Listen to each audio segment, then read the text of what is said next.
All right, ladies, this is Women in Business. We are a part of the AK Legacy Foundation where we thrive on providing financial literacy, disaster assistance, recovery relief, as well as business development. So tonight, our guest speaker is going to do a 3-for-1. You know, she's going to talk to women-owned small businesses. And so that would take care of the box for business development. She is also going to teach us some things that we may not know about the SBA, which would fall under our financial literacy. And then, of course, everyone, when you think of SBA, we typically normally think of disaster. Like there's some disaster and we need the SBA and FEMA and, all those government agencies. But I'm sure she's going to shed some light to let us know that they do more than offer disaster recovery relief. So on tonight, just so happens she's checking all the boxes of that. All right. And so I'm going to read our bio for our guest speaker. I see that she is on. And right before I read her bio, let me move this out the way. I'm going to tell you 3 quick things about women in business so I can get out the way, and then you guys will be done with me and we can start taking our notes and preparing our questions so that we can put them in the chat. So at the end, we can open it up for Q&A. Here at the AK Legacy Foundation, Women in Business, our mission is to make sure that every woman has a fair advantage, a fair chance, an opportunity to thrive in her craft and her skill set. And to do that, oftentimes we have the talent, we have the skills, there are natural gifts or gifts given to us by God or things that we learn, but then we don't know what to do with it for our resources. Who do we need to talk to? Or don't understand banking relationships or things of that nature. So here, for Women in Business, our goal is to take your business and partner you or bridge the gap to where you need to be and to make sure that you have the right relationships and the right opportunities at the right time. And so community partnership, like just on tonight, we have countless of people throughout our communities across the nation.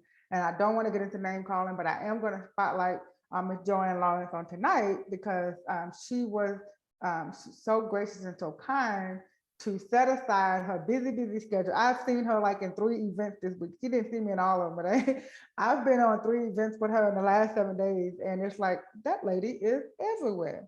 But Ms. Joanne Lawrence is doing the work of the community, which is part of what we stand by here at AK Legacy Foundation. That's the alarm going off. Sorry about that, guys. So I'm going to read her bio. And if you want to see our upcoming events, we have 3 more events this week. And we have several more this month. And then, of course, April kicks off a whole new season for Women in Business. And I tell everybody, I know that you can't make everything because, of course, if you're at every event, when are you working on your business? But at least go on our website, go to our events tab, see where you can plug in, where you can participate, where you can volunteer, where you can learn. And if you are interested in teaching us something, please let me know. We would love to have you on as a guest speaker. So I'm not going to prolong the time. I think everybody should be good and comfy and squared away in their seats. So I am going to go ahead and introduce our guest speaker on tonight. And I'm going to start that by reading her bio. Ms. Joanne Lawrence. As the Deputy District Director for the Louisiana District Office, Ms. Jo, as she likes to be called, Ms. Jo, manages the district office staff. She is responsible for providing effective leadership, management, and oversight to ensure optimization and deployment of SBA program and services. So we got the right person with us tonight. She has an extensive experience and expertise in providing business development, financial management, contracting and procurement assistance to small businesses in Louisiana. She is a nationwide expert. Nationwide, there we go, ladies. You were wondering how she could help you. She's a nationwide expert on the 8A Business Development Program, Hub Zone Certification, Woman-Owned Small Business Certification, Veteran-Owned Small Business Certification, 7J Management and Technical Assistant, Joint Ventures and Mentor Protege Program. Mrs. Lawrence is frequently called upon for training initiatives across the country, and she has worked on several standard operating procedures, SOP, manuals in all areas of small business development. In August of 2017, she has successfully completed the Excellent in Government Fellow Leadership Program, where she has improved her leadership skills, increased her knowledge and pathway into the SES program, and increased her knowledge of the SES experience. Ms. Joanne has more than 47 years of service with the federal government, all with the SBA. I mean, she has had 47 years of experience, and I'm sure she can tell us a thing or two. And so we are not going to prolong the time. Miss Elaine, before I bring up Miss Joanne, did you have anything that you needed to announce, clarify, or anything before we begin? No, I do not. I just want to thank everyone for joining us tonight, and you're in for a really, really good session. Ms. Jo is very knowledgeable, and you're going to get a lot of good information, so make sure you have your pens and paper ready. Thank you. All right, Ms. Jo, it's all about you. Good evening, everyone, and thank you so much for joining us tonight. Thank you, Candy, for hosting us for this Women on Small Business certification session. I'm going to share my screen, and when I do that, I'm going to go off camera because the weather is kicking up here, and that will help to improve my bandwidth. So just bear with me a moment, if you would. But I really appreciate this opportunity. And what I will encourage you all to do is I always tell people that this is rolling around in my head so that we can ensure that you're getting what you need. I encourage questions. And you can put them in the chat, or if you need to raise your hand, Candy, if you and Elaine will monitor that for me. I want to make sure that this is beneficial to everyone who has joined the session tonight. And this is so appropriate since it's Women's History Month. And we want our women to grow, to expand, to continue to develop and share what it is that they know and build wealth. And you can build wealth through government contracting. So for tonight's session, we're going to speak on the Women on Small Business program, which includes the economically disadvantaged Women on Small Business program. And time permitting, we'll speak to building capacity under this program. Now, when you're looking at various certifications, we always encourage you to consider your target market. Who is it with whom you are doing business or that you desire to do business? So if we're looking at the federal government, then we know that the 8A program, the Small Disadvantaged Business program, HubZone certification, if you are a veteran, thank you so much for your service. We have the Veterans Verification. And of course, we're going to speak to the Woesby program, Women on Small Business. Those certifications will also be beneficial if you are seeking to do business with a federal prime contractor, because the goals that we have for the federal government are flow down goals to those major prime contractors. For private industry, then you're looking at those certifications where some of them will have a fee, like the Minority Business Enterprise certification and the Women's Business Enterprise certifications, because those are handled by private groups. They charge a fee for their certification. The Small Disadvantaged Business program is a self-certification program. And if you qualify and are approved for the Section 8A program, you're automatically certified as an SDB, and HubZone certification is beneficial. So why would SDB and HubZone be beneficial? That's because some private industry firms like Entergy, Atmos Oil, Chevron, some of those major corporations receive dollars from the federal government, and they have a responsibility to contract with SDBs and HubZones. Now, when it comes to women-owned small businesses, they will look for you to have the WBE certification as well, because they get credit for doing business with WBEs under their supplier diversity program. And of course, for the state and local government, if that's your target market, then you want to look at the Unified Certification Program with the state of Louisiana, where you get certified as a disadvantaged business enterprise, and you're able to do business with the Louisiana Department of Transportation and Development, but also with Regional Transit Authority, the airports, and some of the other Department of Transportation agencies, those who receive funds from the U.S. Department of Transportation. In Louisiana, the Hudson Initiative and Small and Emerging Business Development Certification is beneficial. Hudson Initiative allows you to be considered for contracts with the state, where they have to contract with those firms that are certified under the Hudson Initiative. And then, of course, the state and local disadvantaged business enterprise. So as Candy mentioned, I may speak to Louisiana a lot, but other states and municipalities have some of these same programs when it comes to the state and local government. So I'd encourage you to check your state's website to see what is available. When it comes to the federal government and the large prime contractors, I apologize, that's the alert going on.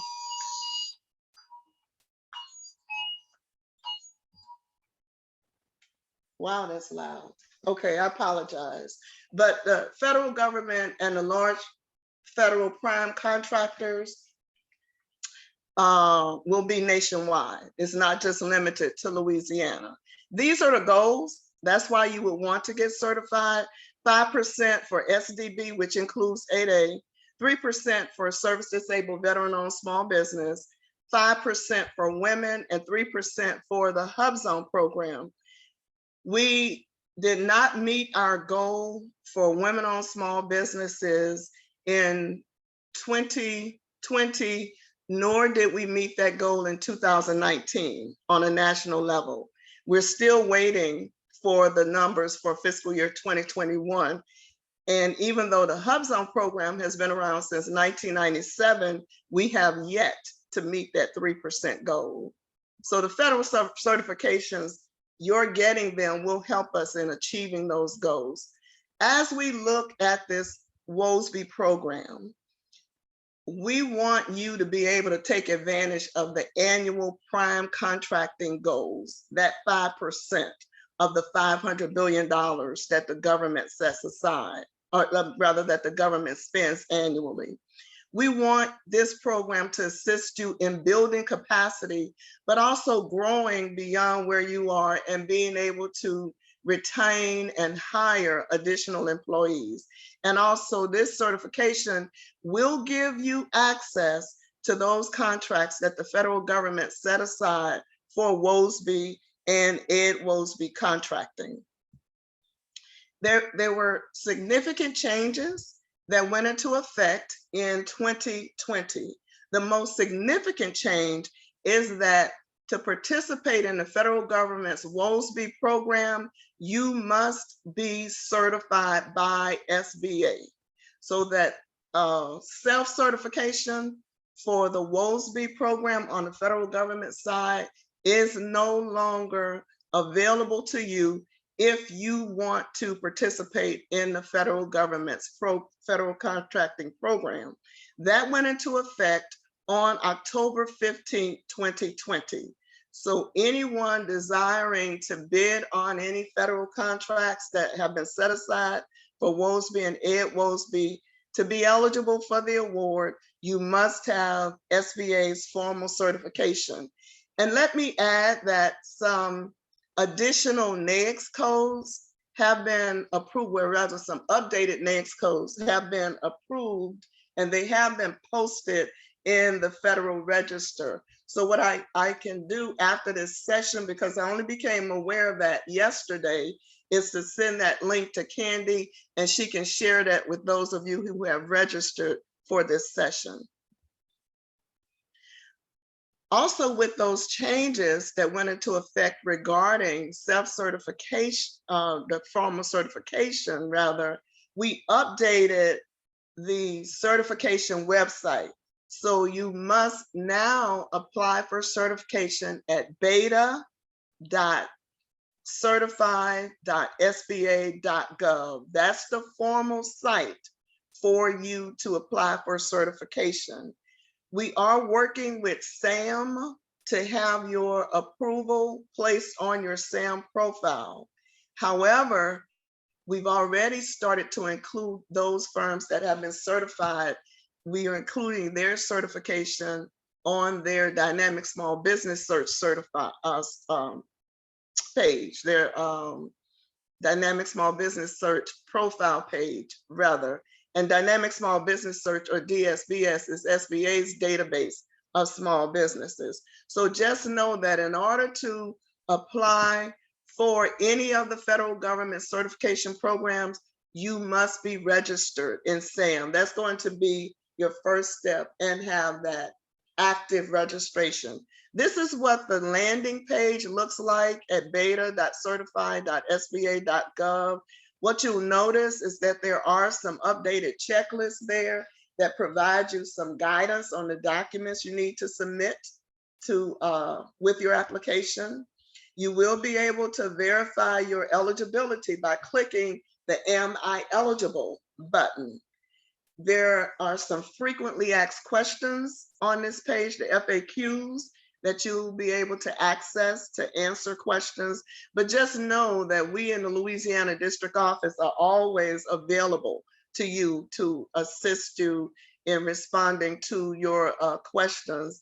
And even if you run into a problem with completing your application, you can reach out to us and we'll see what we can do to assist you. You need to create an account in order to proceed with your application. There's a link there for a knowledge base, and that includes training videos, user guides, and other useful information. This is how you will create your account. We're using the two-step authentication process through login.gov. So the first thing that you'll do if you do not have an account in login.gov is to create an account. And you're going to put in your email address to create that account. So effective October 15th, as I mentioned, those who want to be certified as Woesbys must submit their application to SBA. Generally, within 15 days of that application being submitted, if it is complete, then it will be forwarded for processing. If it's incomplete, it will be returned to you. Whereas the regulations allow us 90 days to process the application, it has been taking a little bit longer simply because of the volume of applications we've been receiving, and also, like everywhere else, you know, a decrease in personnel.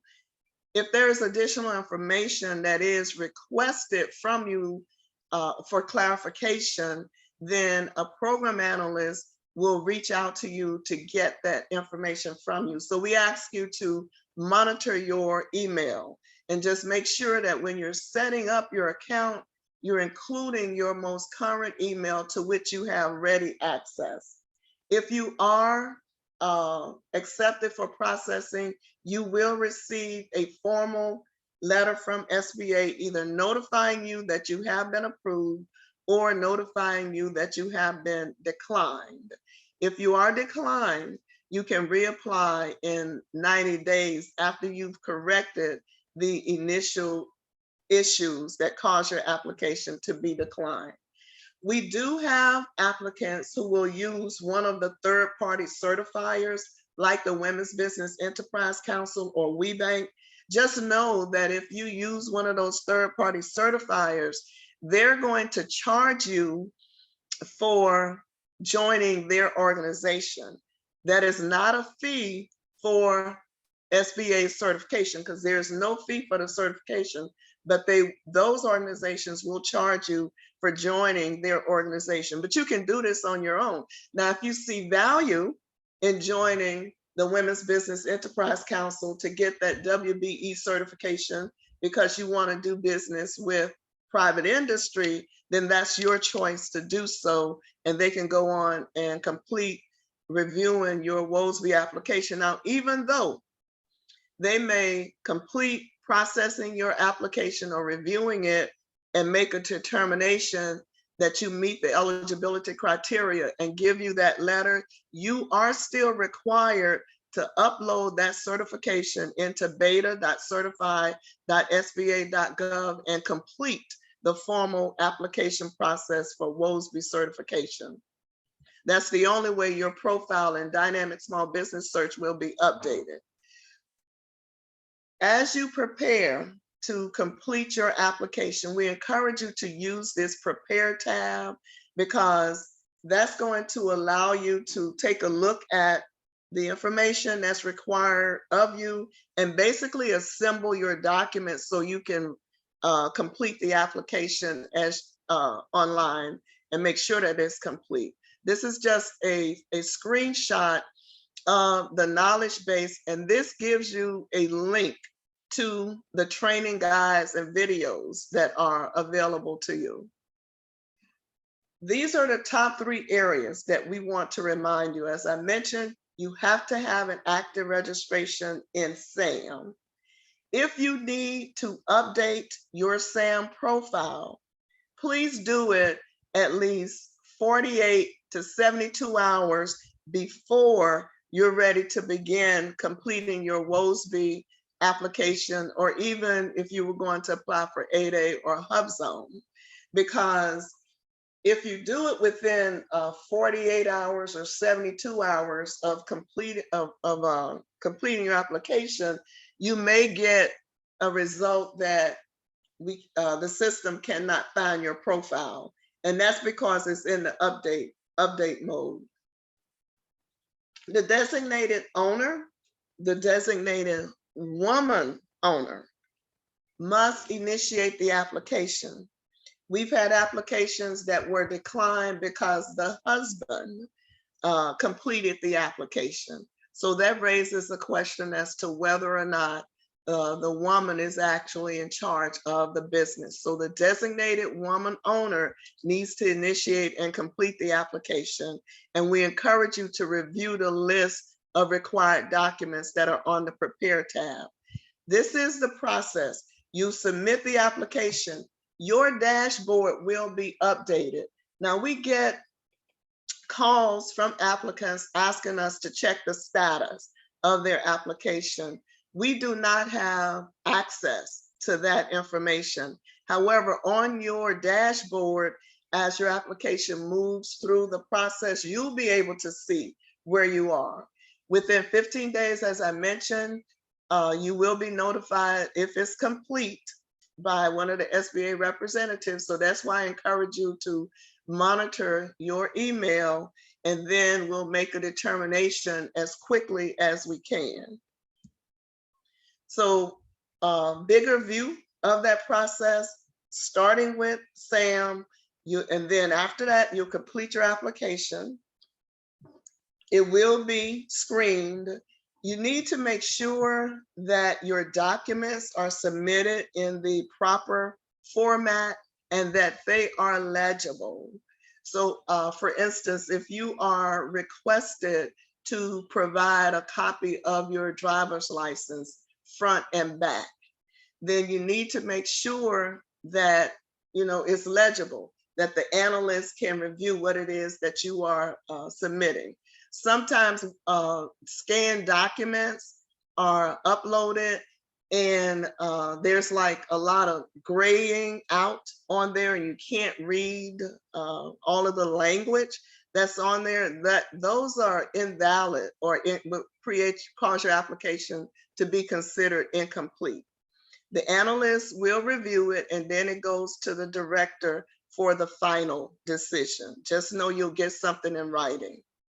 With the third-party certification, you will be required to provide proof of citizenship with your application. The Woesby or Ed Woesby certification letter that they give you, and also the third-party certifiers can only certify you as Woesby. If you're going to apply for Ed Woesby, SBA will have to make that determination, and you'll be required to upload your financial documents. For those firms, and I'm not sure if that will apply to anyone here, if you are certified as an 8A firm and eligibility was based upon you, if you're within your first year of certification, all you need to apply is your acceptance letter from SBA. If you're beyond your first year, then you'll need to provide your annual review letter. For our veterans, you'll need to provide the letter that you received from the VA, verifying that you have been verified by the VA under their certification, under their Center for Verification and Evaluation. So after October 15th, 2020, that's when the formal certification went into effect. We still approved third-party certifiers, so now we have 4. That's the El Paso Hispanic Chamber, the National Women's Business Owners Corporation, the U.S. Chamber, and the Women's Business Enterprise Council. Just remember, they will charge you a fee for joining their organization, and then they'll process your application for Woesby. Our goals were to help us in increasing the number of contracts and dollars that are awarded to women-owned small businesses. Also to empower our federal agencies to be able to meet their 5% federal contracting goal.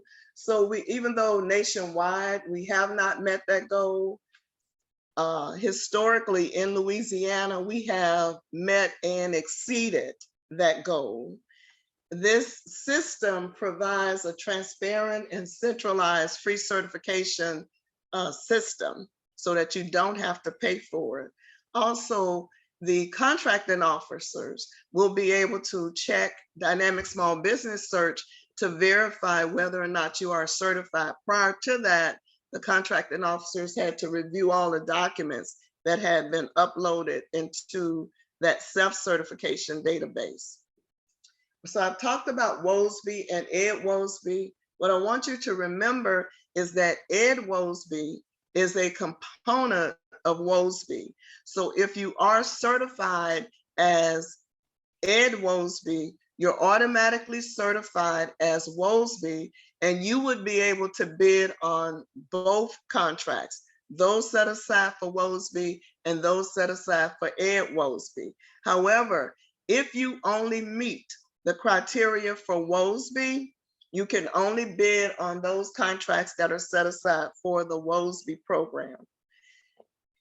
Prior to the update in the NAICS codes, and I'll get this updated number, there were only 113 industries that were eligible for the Woesby program. And that equated to 92 industry codes for Woesby and 21 industry codes for Ed Woesby. What you'll notice in the codes that are eligible is that you will not see any NAICS codes under the 444 series. That's because if you're in the business of providing products or supplies, when the government buys those items, they have to purchase them using a manufacturing NAICS code. That does not mean that you are a manufacturer. Rather, for the government, we have to buy it under the manufacturing code, and that would apply to any contracts $25,000 and above. You have to receive that formal certification from SBA in order to be eligible for the contract to be awarded to you. And as I mentioned, the contracting officers will verify your certification on our Dynamic Small Business Search database. This is the eligibility criteria. This is a small business program, so you must be small in your primary industry classification, your primary NAICS code. Women must own and control the company, and that ownership has to be at least 51%, and it must be direct and unconditional, meaning that the women own it directly, a natural person. The women must hold the highest officer position, whatever that position is, be it president, CEO, the managing partner, or the managing venturer, depending upon your corporate structure. You must also be the highest compensated. And when we're looking at compensation, we're not just looking at salary, we're looking at any money that goes out of the company to another owner, officer, or director. One of the women must manage the company on a full-time basis, and one of the women must devote full time to the day-to-day operations of the business. This precludes their being able to engage in outside employment. So at least one of the women business owners must devote full time and cannot be engaged in outside employment. We expect that the women will have the technical expertise and know-how to operate the company and perform on contracts. Also, that they would be the qualifying individuals on any required licenses, registrations, or permits. However, if they are not, and the license is held by an employee, then the women must possess the managerial and supervisory control over the person that possesses that license. For Ed Woesby, you must meet the same eligibility criteria, and also your adjusted personal net worth cannot exceed $750,000. Your average gross income for you as an individual, your adjusted gross income for the past 3 years must be $350,000 or less, and the fair market value of all of your assets must be $6 million or less. Now, when we're looking at your average adjusted gross income for the past 3 years, we're looking at you as an individual. So of course you're submitting your personal tax returns. We recognize that with some businesses, depending upon your structure, that you will report your income from the business on your personal financial statement. So that is taken into consideration when we're making a determination as to whether or not you meet that 3-year average. For your personal assets, notice that I said adjusted personal net worth.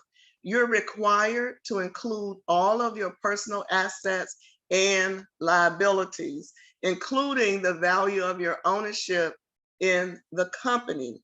And as the analyst is reviewing the application, the adjustment is that we will exclude the value of your ownership in the company, any IRA accounts that you have, and the equity in your personal residence.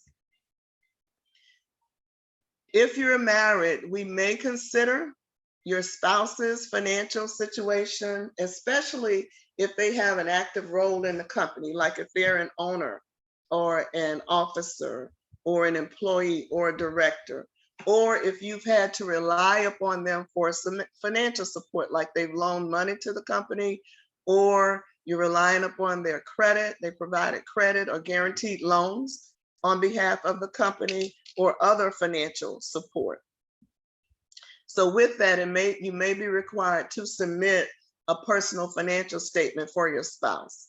When we're looking at the control, we need you to remember that that's not the same as ownership. Many times we will hear, well, I own 51%, or I own the majority of the company. That means I control it. Not necessarily.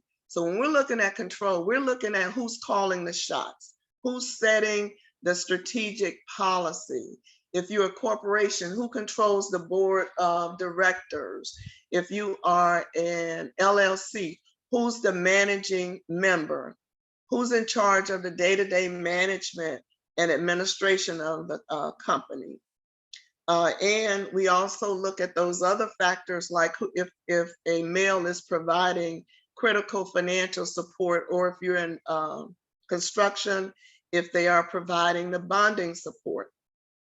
So if male individuals are involved in the company, they cannot exercise control or have the power to control the company, nor can they be a former employer of the women owners or be a principal of the former employer of the women owners, nor can they receive higher compensation than the women owners. So these are negative factors. If this was a husband and wife business, and then the majority of the stock ownership or ownership in the company was transferred to an immediate family member or to you as the woman business owner, and that occurred within the past 2 years, SBA will consider that as not even having taken place. Or if they control the board of directors, and as I mentioned, providing critical financial or bonding support, qualifying individuals on the licenses, registrations, or permits, possibility of controlling through loan agreements, or there may be other business relationships. So with the changes, these are the things that remain the same. That 51% ownership requirement by the women, having the highest officer position and being the highest compensated. When it comes to the proper NAICS codes, that's related to those NAICS codes that are eligible for contracts to be set aside. So it may be that your primary NAICS code may not be one of those NAICS codes. However, you have some related secondary codes under which you operate, and you're still eligible to apply for woman-owned small business certification. The women having the managerial experience, managing the company on a daily basis, and there is no minimum time of business requirement for this program. So it's possible that your business may have only been open for 2 or 3 months. You can still apply for this program because there's no minimum time of business requirement. So just to reiterate that SAM registration, this is a checklist for you to remember. You will need to know your DUNS number, your employer identification number, and your marketing partner identification number, MPIN, okay? A lot of times what happens is when you complete your SAM registration, you develop your MPIN and then you forget what it is. And so we always say, write that down. Whatever it is, just make a note of it because you'll need it to access the application. Proof of US citizenship, that's because in order to qualify for this program, you must be a US citizen. The resume is optional. However, we encourage you to include it because that will let the analyst know what your managerial experience is and technical expertise in this type of business.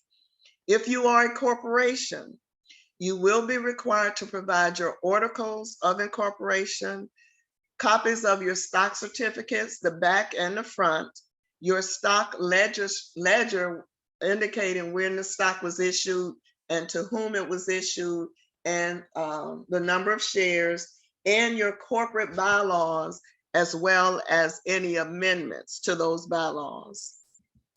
If you're an LLC, your operating agreement, including any amendments, and your articles of organizations and any amendments.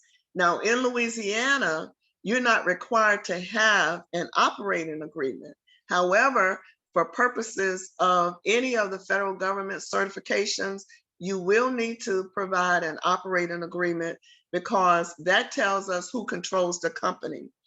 If you're a partnership, we'll need your partnership agreement, and if there have been any amendments, those as well. And if you are a sole proprietor, if you have a doing business as or trade name, you'll need to include a certificate for that. So for the Ed Woesby, you'll need to provide all of that information as well as your personal financial information that's required for each women business owner that's claiming economic disadvantage, as well as your spouse if they are providing critical support to the company. We'll also need you to complete the IRS Form 4506T, which is the request for transcript, because we will need to verify what's on your tax returns that you submit to us against what's on your tax transcript. And with your tax returns, we'll need the most recent years, the most recent 3 years personal income tax returns, your personal W-2s, and then on your personal financial statement, detailed information regarding the value of all of your assets, your personal assets. And as I mentioned, that's going to include the value of your ownership in the company. Woesby Ready is SBA's campaign for promoting the Woesby program and encouraging women business owners to get certified. So like we're doing tonight, this is a part of that campaign. So I'll pause here to see if there are any questions before I go into the contracting piece. Yes, ma'am. We do have some questions. First of all, thank you so much for this information that you're sharing with us. A lot of people say, oh, this is the inside secret, but honestly, this is you guys, this is what the SBA office does. You offer the education for the services. So I'm gonna ask a few questions, and thanks to Ms. Ball. She already answered one of the questions for us. But I'm gonna, here I go. I got a ton of them. The first one was, if you're new to all of this, SBA, everything is all new, where do you suggest we start? Well, it really depends upon what your needs are. So if you're new or new in business or new to SBA, we would encourage you to sit down with a SCORE counselor just to bounce off your ideas with that counselor. And actually we refer to them as mentors. And they are an opportunity for you to flesh out your ideas and some of the things that you are proposing to do. After that, take advantage of some of the things that's on our website, like our training events that we're doing, like for this week, starting tomorrow, our 101 Women in Business Conference. It's the second one that we're doing. Last year, we did it virtually. We had over 200 people. This year, we're doing it in person, but there will also be an opportunity for some to attend virtually. And already we have 780 people that have registered. That gives you an opportunity not just to hear about SBA, but to hear from other resources and to gain knowledge from some of our experts who will be speaking. If you need counseling and technical assistance, of course, our Women's Business Resource Center is available to you, as well as our Small Business Development Centers. All right, okay, thanks. Guys, make sure you're taking notes, and Ms. Ball was so kind to put the SCORE information in there. And remember what we said earlier on, if you're not local to Louisiana, SBA is nationwide. Just reach out to us and let us know what city or state that you're in, and we'll do our best to connect you, to help you, get connected to the right agency with the SBA. The next one is, where's the question? Earlier you mentioned that, can we seek help through the SBA to get the Woesby? I think you kind of, maybe you've already answered that by saying, reach out to SCORE, sit down with them. But I guess this question means, if you know that you're qualified, that you can qualify for it, you meet all the criteria, and you want to start the paperwork, can you get help from an agency such as a firm that helps do SBA certification? Because I know before there were small companies that could help people fill these out. Now that you have to be SBA certified through the SBA, can you still get help from another agency or a company to get your application processed? We always encourage the applicants to do that themselves. And the reason for that is you have to pay a fee for that assistance from, if you're using like another small business and you're sharing proprietary information. This is an electronic system. So if you are completing your application and you run into a problem, then Marjorie Ball can set up a session with you where you can share your screen with her, and she can help you troubleshoot some of those things. We're going to get back into doing hands-on certification workshops where we actually have an in-person session. You're sitting down at your computer, you're completing the application, and we're assisting you. We can't do it for you, but we're there to help you troubleshoot some issues.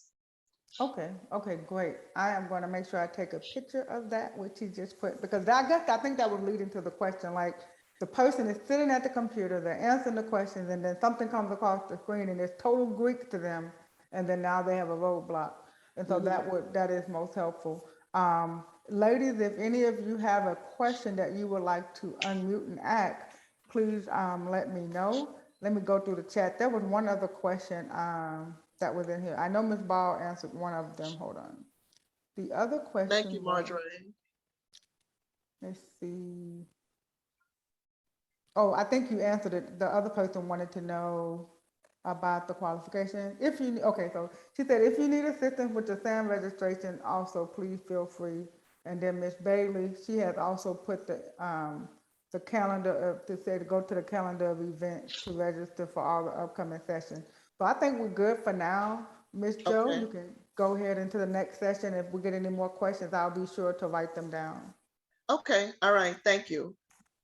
So with the Woesby program and the government contracting, so of course we've talked about the certain industries that are eligible right now.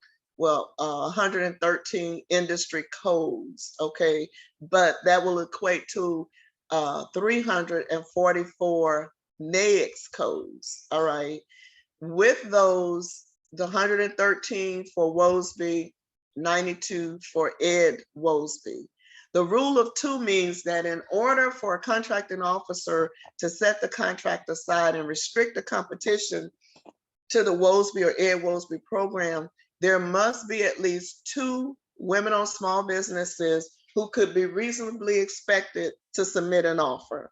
So they will conduct market research by using a sources sought notice, or they'll search dynamic small business search to see how many women-owned small businesses are available in that NAICS code. And then the contract has to be awarded at a fair market price, because the government will establish a fair market price or government estimate that they will use. And so they have to have that assurance that the contract can be awarded at a fair market price.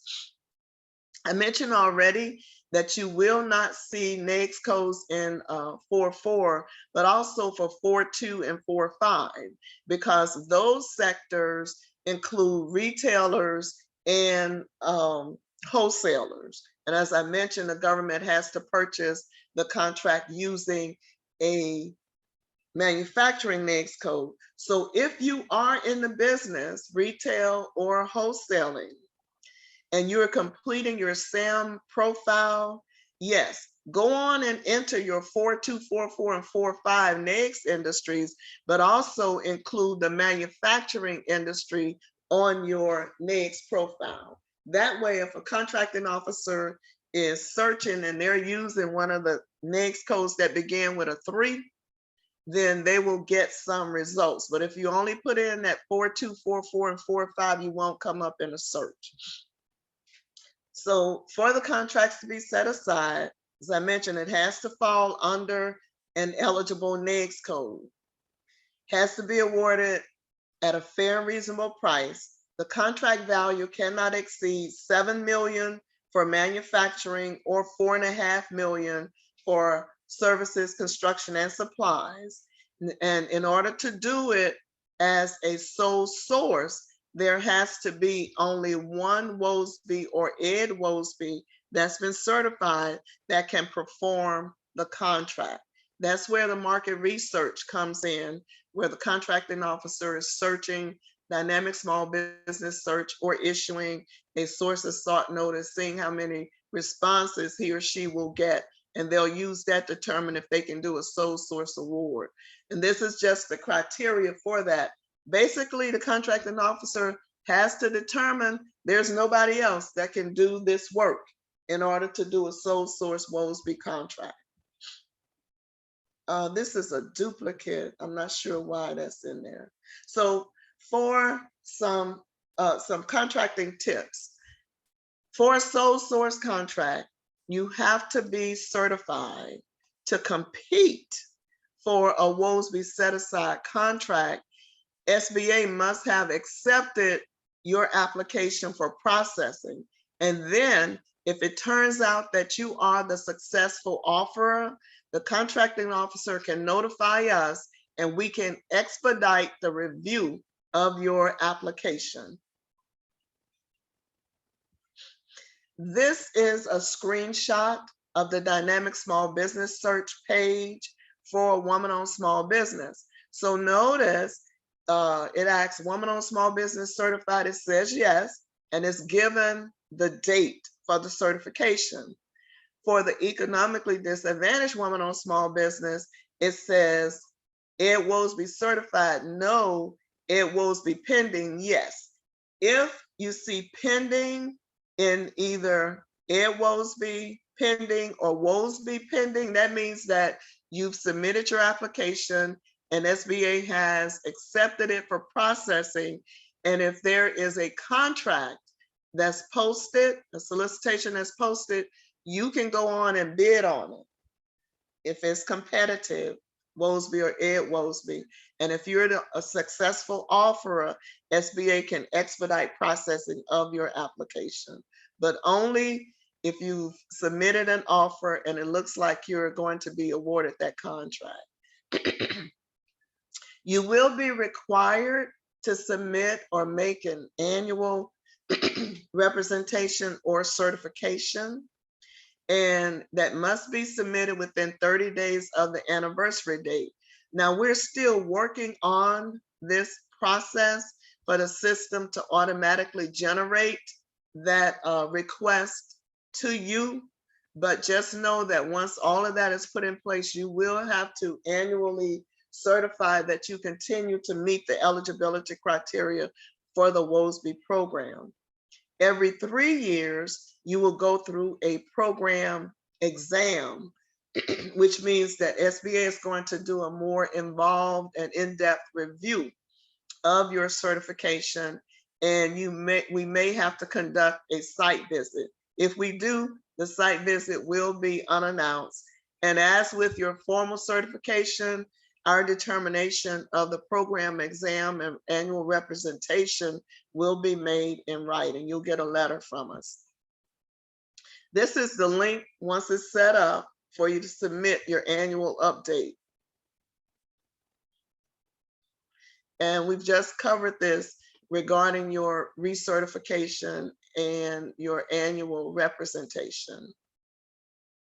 This is a link for some webinars that SBA has available that we offer. And that's why, you know, like just starting with SBA, also just review our website, SBA, www.sba.gov. And if you're in Louisiana, sba.gov/LA for Louisiana. But our programs and services are nationwide. More links for you in order to be able to contact the Woesby office, but just know that we're available to assist you as well. So a quick knowledge check. There is no length of time in business requirement for the Woesby program. Is that true or false?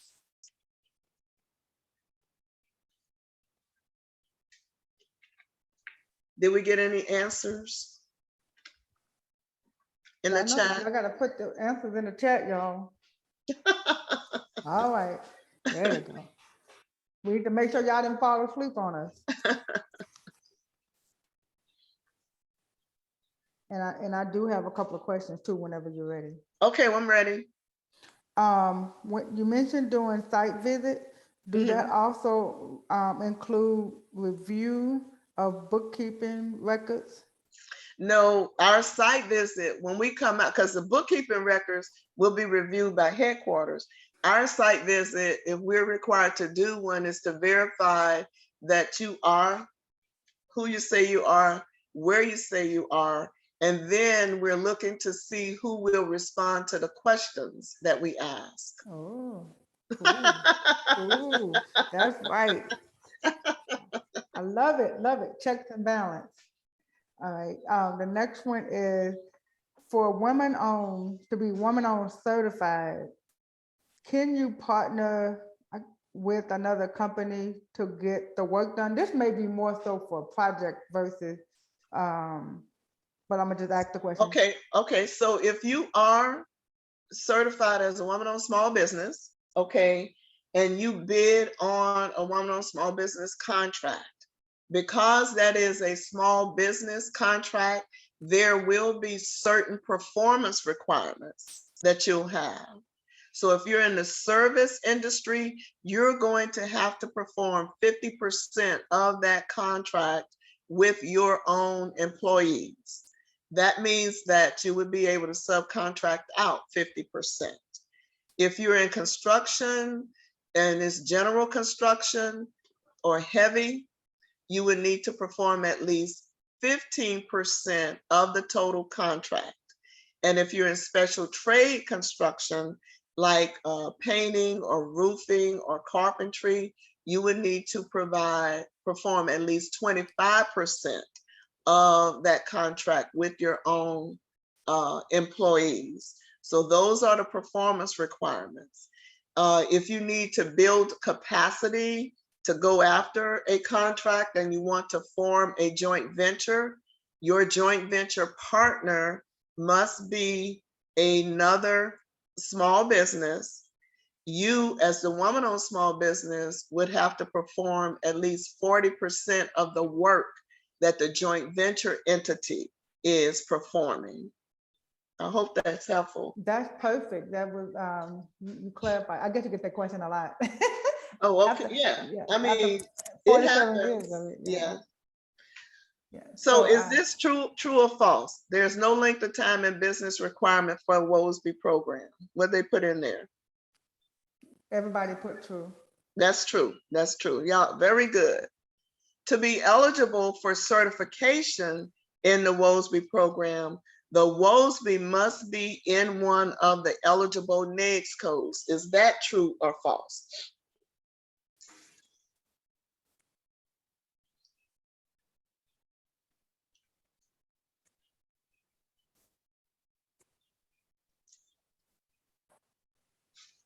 Did we get any answers? Yes, ma'am. Okay. We have true for 3 people. That's false. Uh, Remember I said that the NAICS codes apply to the contracts that can be set aside. Yeah, the NAICS codes apply to the contracts that can be set aside. And then finally, at least one of the women business owners must devote full time to the day-to-day operation of the business. Is that true or false?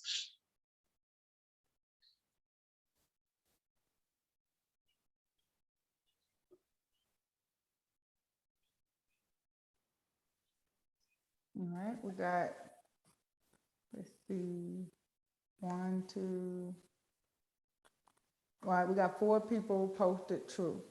Yeah, that is true, because this program and the 8A program requires full-time devotion.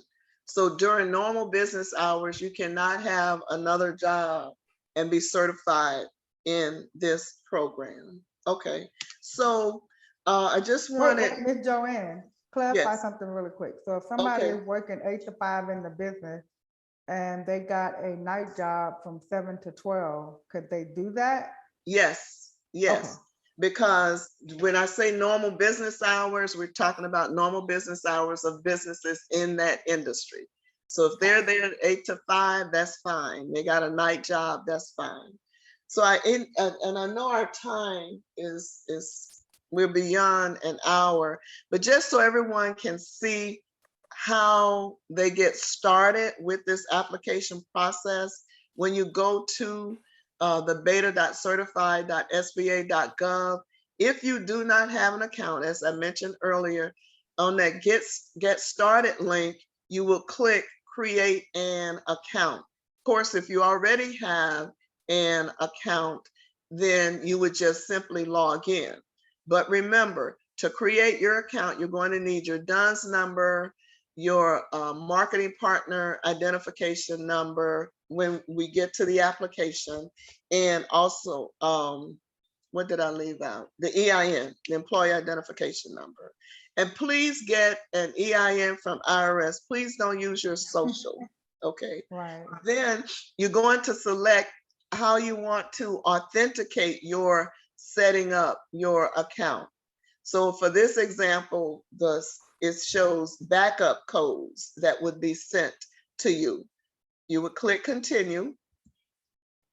And once the account is set up, then you log in. We always ask you to accept our terms and conditions.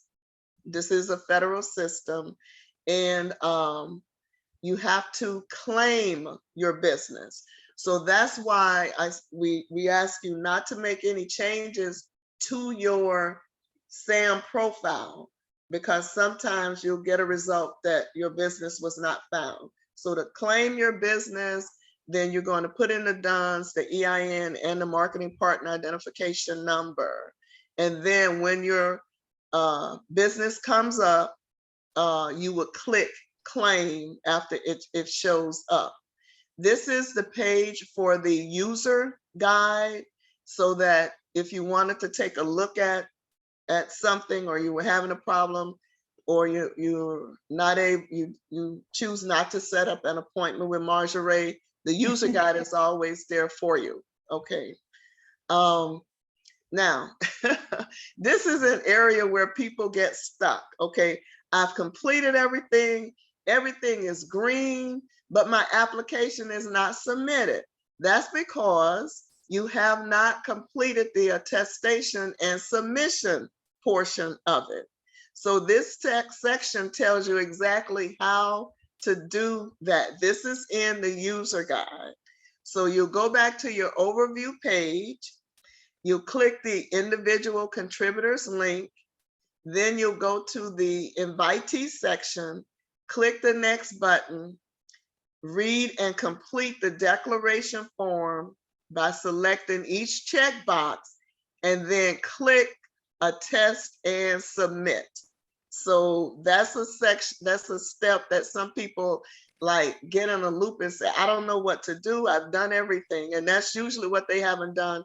And this is what that looks like, that attestation and submission section. You're actually certifying, that you've uploaded all of the documents and everything is true and accurate to the best of your knowledge. Now, make sure, I want to get this over, make sure that all of your information is correct in SAM. Beta Certify is going to pull information from SAM that you will not be able to change. So make sure that all of that information is correct.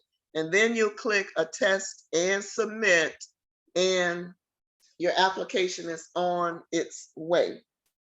So someone asked about partnering with someone, and joint venturing is a way to build capacity. Also, entering into subcontract agreements. Many businesses will choose to do a mentor-protege agreement, the All Small Mentor-Protege program. If you enter into a mentor-protege agreement, make sure that your mentor knows exactly what it is that you are expecting from them. Then if you decide to do a joint venture agreement with that mentor, make sure that you're in control of that joint venture agreement and that the mentor is not dictating what's going to happen. So when looking at the joint ventures and the MPAs, consider what you want from that agreement. What are your goals, the with them, what's in it for me? Clearly define your goals for the mentor, and make sure that your mentor buys into those goals. Next, if you're looking at a joint venture agreement, consider the whole contract. Look at what your level of experience is in that contract. Do you have the technical expertise to perform that work, or are you going to have to heavily rely upon that mentor or that joint venture partner for the success of that contract? What's your past performance history? And looking at past performance, not just similar contracts, but the size of that contract, because you want to make sure that you have the back office functions in place to be able to manage the cash that's going to be flowing through your company as a result of that contract. Then, if it's a specific project, what are your deficiencies? What do you lack? Okay, so look at the, it's usually like Schedule B on a contract where everything is listed, the bid items, but then you have this section that goes into detail of exactly what's required on that contract. Look at that, and then look at it in terms of, you know, how much of this can I perform? Would it be better for me to do a joint venture, or should I look at just subcontracting the portions that I can't perform? Your overall capacity, if it's construction, are you going to have somebody indemnify your bonds for you? Generally, if somebody's indemnifying your bonds, then they want to be the ones who control the contract, or the bonding company may require that if you're in construction.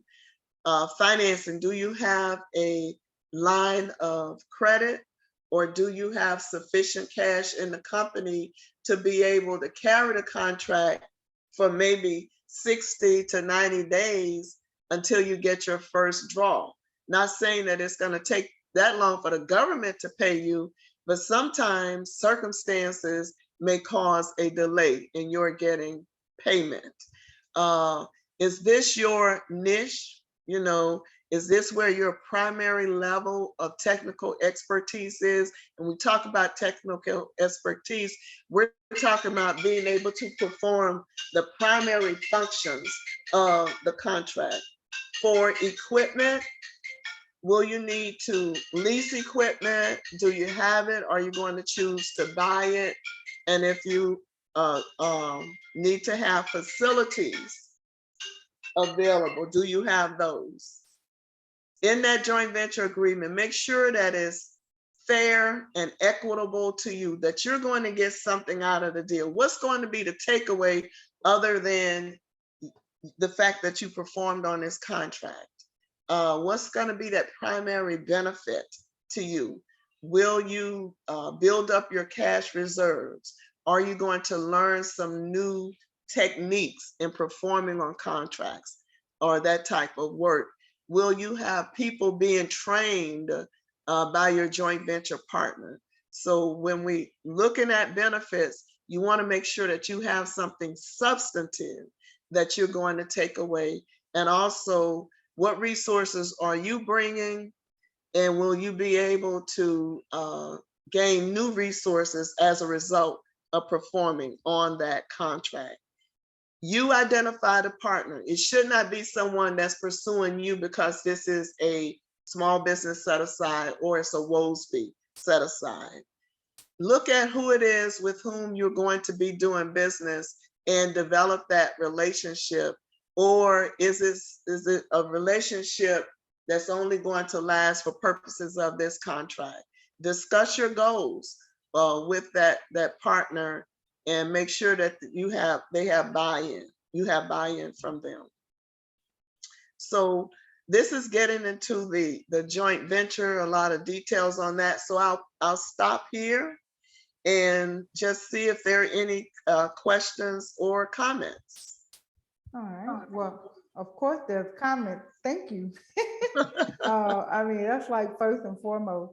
And what I'll do is I'll let the lady, let me see something here. I'm gonna leave it on mute, but the ladies will be able to unmute yourself. So if anyone wants to unmute themselves to ask Ms. Joanne a question or give a comment, please do so at the time. And I do have 2 questions, but I'll wait to see if anybody else has a question first.